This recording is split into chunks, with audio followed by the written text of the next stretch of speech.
नमस्कार मित्रों, स्वागत है आप सबका साहित्य गुंजन पर। हम लोग हिंदी साहित्य में भक्तिकाल पढ़ रहे थे। भक्तिकाल में हम संत काव्य धारा पढ़ चुके हैं। आज हम सूफी काव्य धारा पढ़ेंगे। चलिए देखते हैं सूफी काव्य धारा को। पहला प्रश्न है, भारत में सूफी संप्रदाय का प्रवर्तक कौन था? मोइनुद्दीन चिश्ती थे। अगला प्रश्न है, आचार्य शुक्ल ने प्रथम सूफी कवि किसे माना है? कुतुबन को माना है। अगला प्रश्न है, आचार्य रामचंद्र शुक्ल ने प्रथम सूफी रचना किसे माना है? मिर्गावती को माना है। मिर्गावती का समय 1503 ईस्वी है। अगला है प्रश्न, सूफी दर्शन को क्या कहा जाता है? सूफी दर्शन को तसब्बुक कहा जाता है। आचार्य हजारी प्रसाद द्विवेदी ने प्रथम सूफी रचना एवं कवि किसे माना है? इन्होंने प्रथम सूफी रचना सत्यवती कथा को माना है। इसका रचना काल 1504 ईस्वी है। ईश्वर दास इसके रचनाकार हैं। आगे देखेंगे, विक्रम बैताल की कथा को लेकर किस सूफी प्रेमाख्यान काव्य की रचना हुई एवं किसने किया? हंसावली की रचना हुई विक्रम बैताल की कथा को लेकर 1370 ईस्वी में। इसके रचनाकार असाइथ हैं। अगला प्रश्न है, माता प्रसाद गुप्त ने चंदायन को किस नाम से अभिहित किया? लोर कहा या लोर कथा नाम से अभिहित किया। अभिहित का अर्थ होता है पुकारना। अगला प्रश्न है, सर्वमान्य रूप से प्रथम सूफी रचना कौन सी है और वह किस रचनाकार की है? सर्वमान्य रूप से प्रथम सूफी रचना मुल्ला दाऊद की चंदायन है। इसका रचना काल है 1379 ईस्वी। अगला प्रश्न है, मुल्ला दाऊद कहाँ के रहने वाले थे? मुल्ला दाऊद डलमऊ जिला रायबरेली के रहने वाले थे। अगला प्रश्न है, छिताई वार्ता कृति किस कवि की है और इसकी भाषा क्या है? छिताई वार्ता के रचनाकार नारायण दास हैं। इसकी भाषा राजस्थानी है। अगला प्रश्न देखेंगे हम, किस प्रेमाख्यान काव्य की नायिका उड़ने की विद्या जानती थी? मिर्गावती की नायिका उड़ने की विद्या जानती थी। मिर्गावती का रचना काल है 1503 ईस्वी। इसके रचनाकार कुतुबन को माना जाता है। अगला प्रश्न है, ईश्वर दास के प्रेमाख्यानक काव्य का क्या नाम है एवं इसके नायक नायिका कौन है? ईश्वर दास का प्रेमाख्यानक सत्यवती कथा है। इसका रचना काल 1501 ईस्वी है। नायक इसका ऋतुपर्ण है और नायिका सत्यवती है। अगला प्रश्न देखेंगे हम, नूर मोहम्मद के दोनों प्रेमाख्यानों का नाम एवं उनका समय क्या है? इनके पहले प्रेमाख्यानक का नाम इंद्रावती 1744 ईस्वी में है और अनुराग बांसुरी 1764 ईस्वी में है। अगला प्रश्न देखेंगे, मोहिका हंसेस की कोह रही पंक्ति का संबंध किस कवि से है? तो इस पंक्ति का संबंध जायसी से है। जायसी शेरशाह सूरी के दरबार में गए थे तो शेरशाह सूरी ने इनको देख करके हंसा, क्योंकि ये आँख से अंधे थे। तब इन्होंने कहा कि मोहिका हंसेस की कोह रही, तुम मुझ पर हंस रहे हो या उस कुम्हार पर जिसने मुझे बनाया है। आगे देखते हैं, जायसी दिल्ली के किस सुल्तान के समकालीन थे? शेरशाह सूरी के समकालीन थे।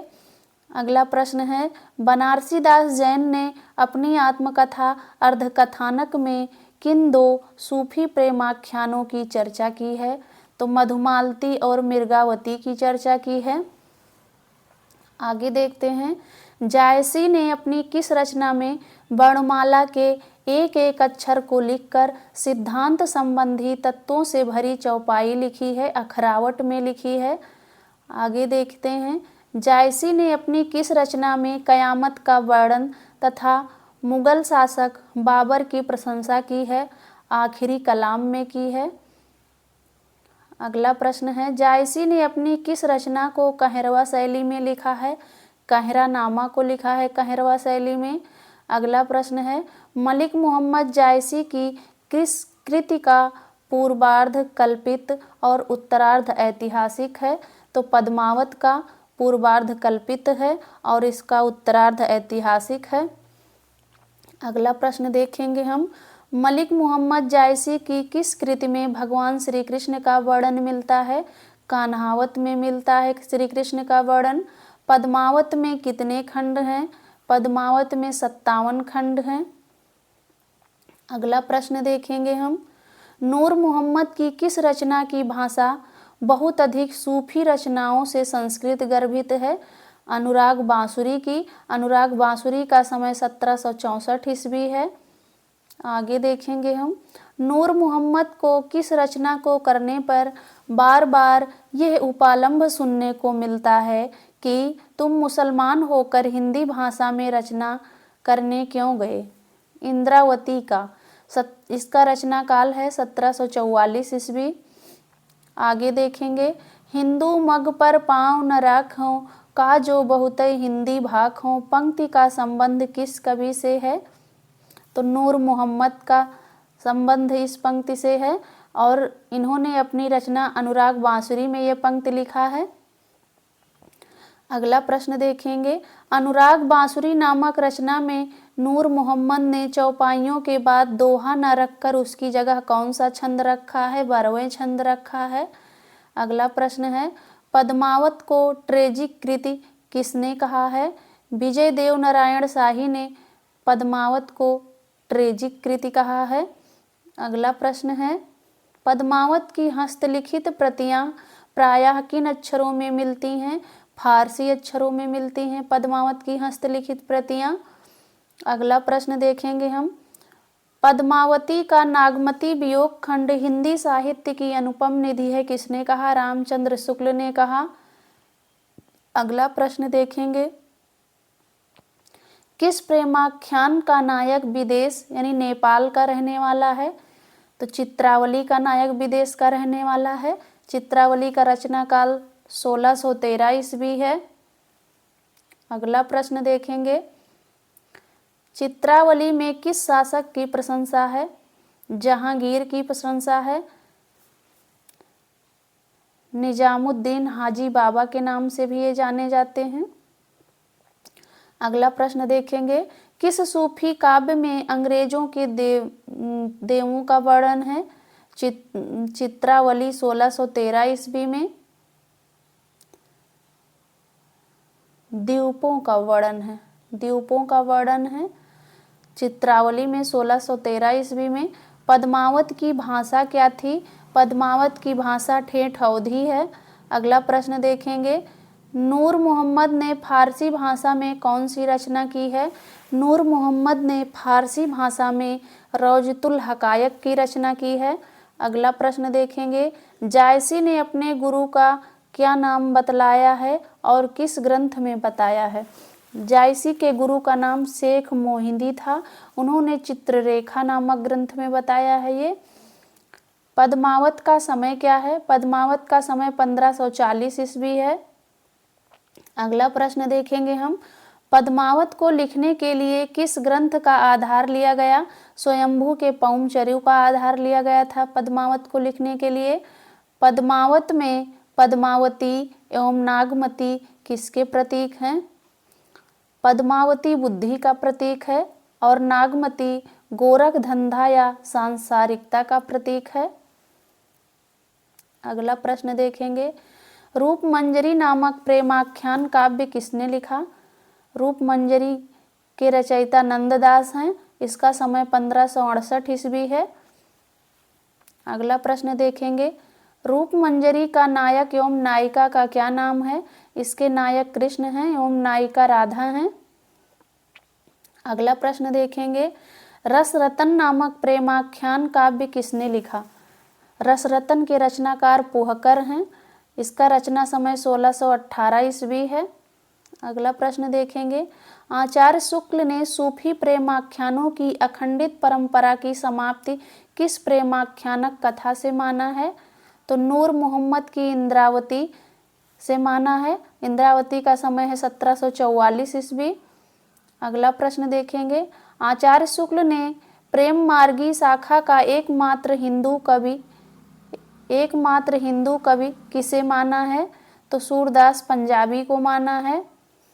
अगला प्रश्न देखेंगे, सर्वाधिक प्रेमाख्यान काव्य लिखने का श्रेय किस कवि को है? जान कवि को है सर्वाधिक प्रेमाख्यान लिखने का काव्य। इन्होंने 29 प्रेमाख्यानक काव्य लिखे थे। अगला प्रश्न देखेंगे, कथा कनकावती, कथा रूप मंजरी, कथा कमलावती, कथा रत्नावली, कथा कलावंती नामक प्रेमाख्यान काव्य के रचनाकार कौन हैं? जान कवि ने लिखा है ये सारी रचनाएं। अगला प्रश्न देखेंगे, किस प्रेमाख्यानक काव्य में बहुपत्नीवाद का सर्वथा अभाव पाया जाता है? अभाव पाया जाता है मंझन कृत मधुमालती में। इसका रचना काल है 1545 ईस्वी। अगला प्रश्न है, प्रेम विलास प्रेमलता की कथा नामक प्रेमाख्यानक काव्य किसने लिखा? जटमल का है। इसका रचना समय 1556 ईस्वी है। अगला प्रश्न देखेंगे, गणपति चंद्रगुप्त ने प्रथम प्रेमाख्यानक काव्य किसे माना है? गणपति चंद्रगुप्त ने प्रथम प्रेमाख्यानक काव्य हंसावली को माना है। इसका रचना समय 1370 ईस्वी है। अगला प्रश्न देखेंगे हम, सफा का अर्थ क्या है? सफा का अर्थ है पवित्र या निर्मल। अनलहक मैं ही ब्रह्मा हूँ की घोषणा किसने की? मंसूर ने की थी इसकी घोषणा। अगला प्रश्न देखेंगे, कुतुबन के गुरु का क्या नाम मिलता है? कुतुबन के गुरु का नाम शेख बुरहान या शेख बूढ़न मिलता है। सूफी कवियों का सबसे प्रिय अलंकार कौन सा था? सूफी कवियों का सबसे प्रिय अलंकार समासोक्ति था। अगला प्रश्न देखेंगे हम, पद्मावत में रतन सेन किसका प्रतीक है? मन का प्रतीक है। अगला प्रश्न है, सूफी मुक्तक काव्य का प्रथम रचयिता या रचनाकार कौन है? अमीर खुसरो थे। अगला प्रश्न है, पद्मावत को समासोक्ति किसने माना है? आचार्य रामचंद्र शुक्ल ने माना है। अगला प्रश्न देखेंगे, पद्मावत को अन्योक्ति किसने माना है? बच्चन सिंह ने पद्मावत को अन्योक्ति माना है। ये सारे इंपॉर्टेंट क्वेश्चन हैं। जायसी का जन्म कहाँ हुआ था? 1492 ईस्वी में जायस नगर में हुआ था जायसी का जन्म। अगला प्रश्न है, जायसी के श्रृंगार वर्णन में मानसिक पक्ष प्रधान है, शारीरिक गौण यह कथन किसका है? आचार्य रामचंद्र शुक्ल का है। अगला प्रश्न देखेंगे, पद्मावत में पद्मिनी किसका प्रतीक है? परम सत्ता या परमात्मा का प्रतीक है।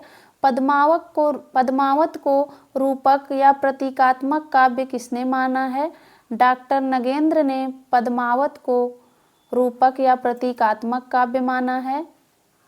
अगला प्रश्न देखेंगे, सूफी का उद्देश्य क्या था? सूफी काव्य का उद्देश्य था प्रेम निरूपण। अगला प्रश्न देखेंगे, मसलानामा का वर्ण विषय क्या है? मसलानामा का वर्ण विषय ईश्वर भक्ति के प्रति प्रेम निवेदन है। अगला प्रश्न देखेंगे, हुज्जरी के अनुसार फना का क्या अर्थ है? किसी वस्तु की पूर्णता या अपूर्णता का ज्ञान और उसे पाने की इच्छा से विरत होना।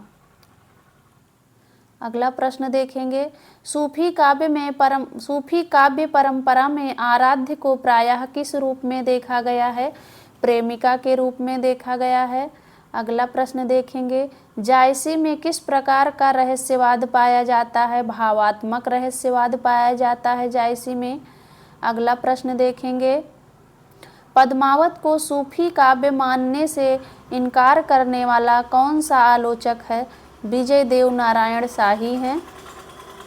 अगला प्रश्न देखेंगे, पद्मावत में 12 मासा का वर्णन किस मास से शुरू होता है? आषाढ़ मास से शुरू होता है 12 मासा का वर्णन पद्मावत में। अगला प्रश्न देखेंगे, आईने अकबरी किसकी रचना है? वह इस्लाम के कितने सिलसिलों का इसमें उल्लेख मिलता है? आईने अकबरी अबुल फजल की रचना है। इसमें 14 सिलसिलों का उल्लेख मिलता है।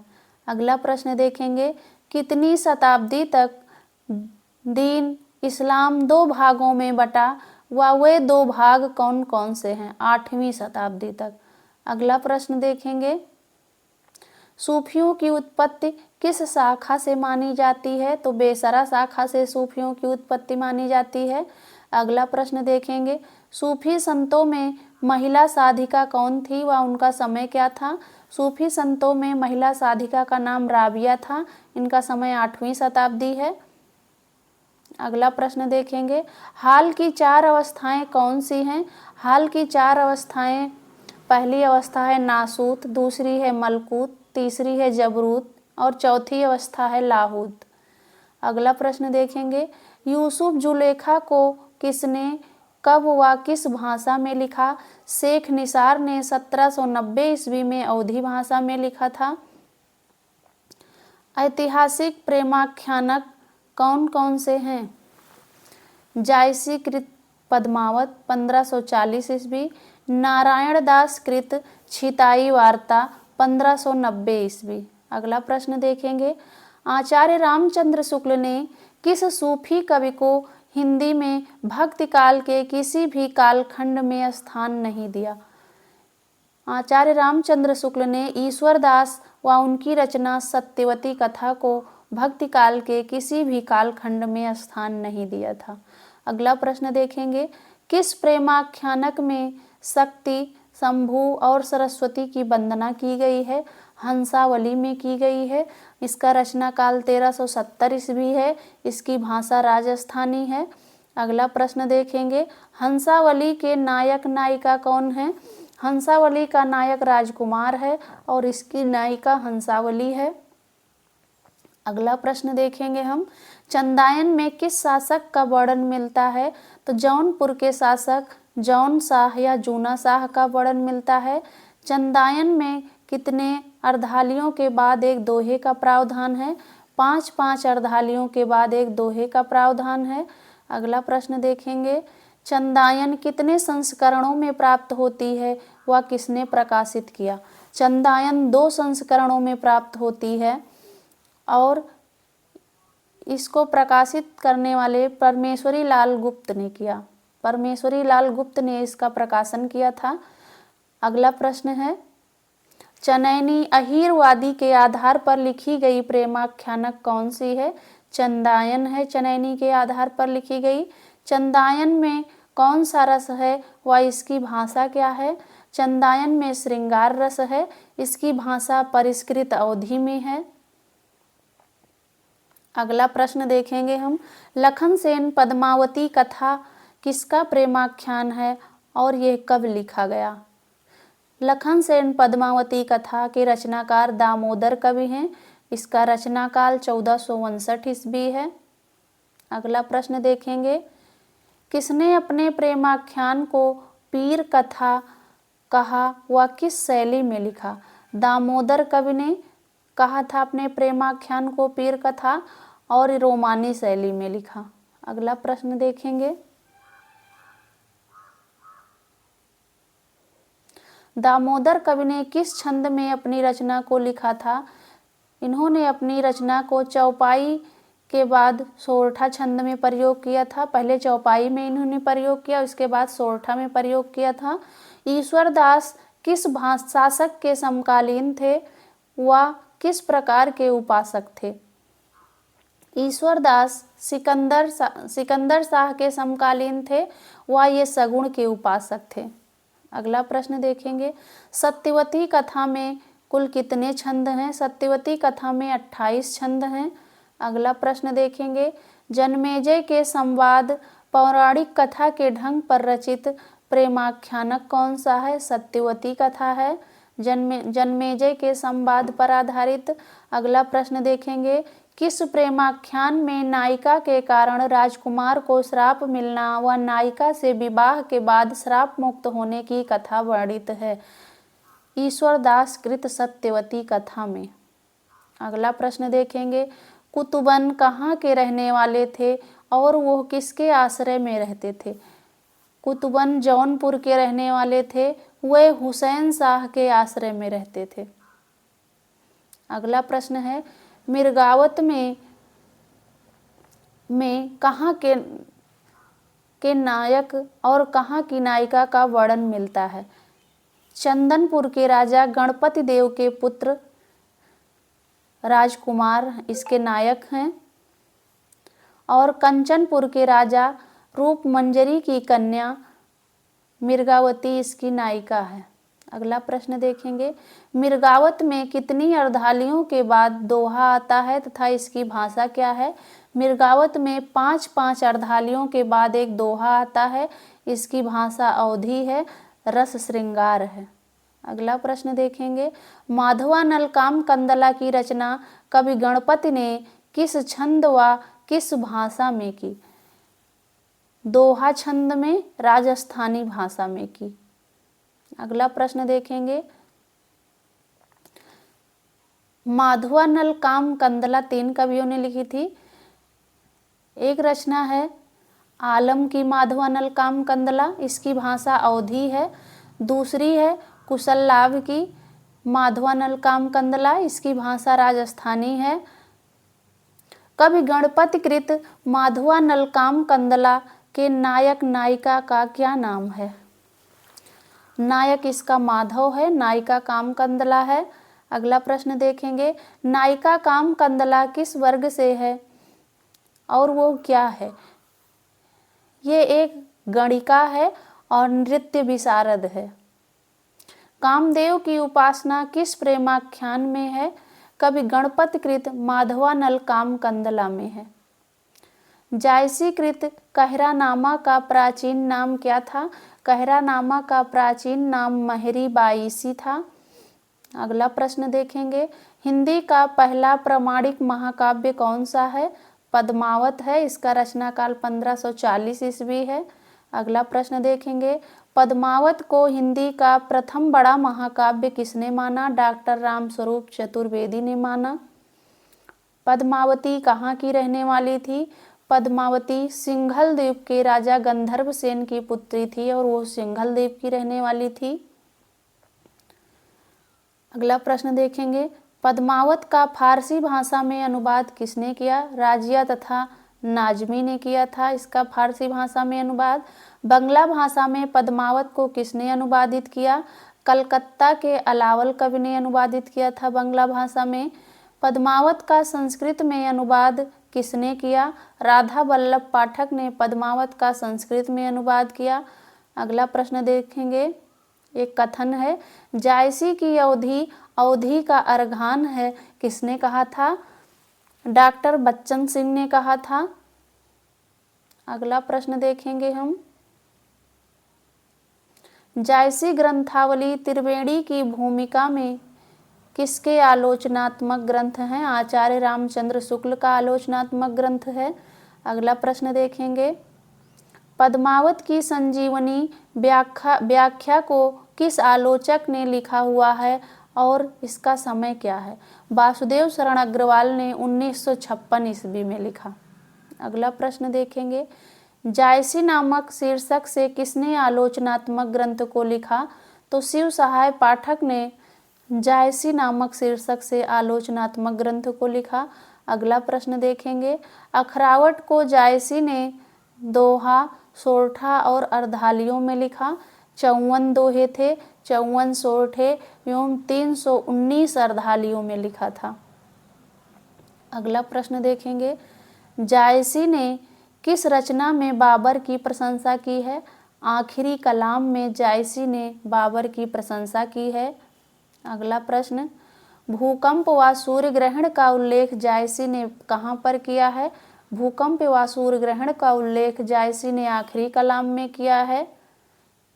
किस प्रेमाख्यान में 3 जन्मों की कथा के साथ साथ नायक और नायिका के साथ उपनायक व उपनायिका का भी वर्णन मिलता है? मंझन कृत मधुमालती में, इसका रचनाकाल 1545 ईस्वी है। उस्मान का उपनाम क्या था? ये किसके शिष्य थे? उस्मान का उपनाम मान था, ये हाजी बाबा के शिष्य थे। उस्मान के पिता का क्या नाम था? उस्मान के पिता का नाम शेख हुसैन था। नूर मोहम्मद किसके समकालीन थे? नूर मोहम्मद मोहम्मद शाह रंगीला के समकालीन थे। अगला प्रश्न देखेंगे, शेख नबी किस बादशाह के समकालीन थे? शेख नबी जहांगीर के समकालीन थे। अगला प्रश्न देखते हैं, किस सूफी कवि ने अपनी रचना में वेद मार्ग की खुलकर प्रशंसा की है? शेख नबी ने ज्ञानदीप में वेद मार्ग की खुलकर प्रशंसा की है। शेख नबी कहाँ के रहने वाले थे? शेख नबी जौनपुर जिले के दोस्तपुर के पास मऊ जिले के रहने वाले थे।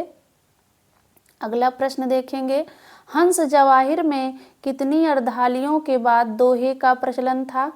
हंस जवाहिर में 7 अर्धालियों के बाद एक दोहे का प्रचलन था। अगला प्रश्न देखते हैं, शेख निसार कहाँ के रहने वाले थे? उन्होंने किस प्रेमाख्यान को लिखा? शेख निसार फैजाबाद जिले के शेखपुरा नामक गांव के रहने वाले थे। उन्होंने यूसुफ जुलेखा को 1790 ईस्वी में लिखा। अगला प्रश्न देखते हैं, शेख निसार का वास्तविक नाम क्या था? शेख निसार का वास्तविक नाम गुलाम अशरफ था। शेख निसार ने किसकी प्रशंसा की है? शेख निसार ने अस्फाउद्दौला की प्रशंसा की है। अगला प्रश्न, किस प्रेमाख्यानक में चौपाई के बीच में दोहा सोरठा छंदों का प्रयोग हुआ है? माधवा नलकाम कंदला चौपाई में। इसके रचनाकार कुशल लाभ हैं। इसका रचना समय 1556 ईस्वी है।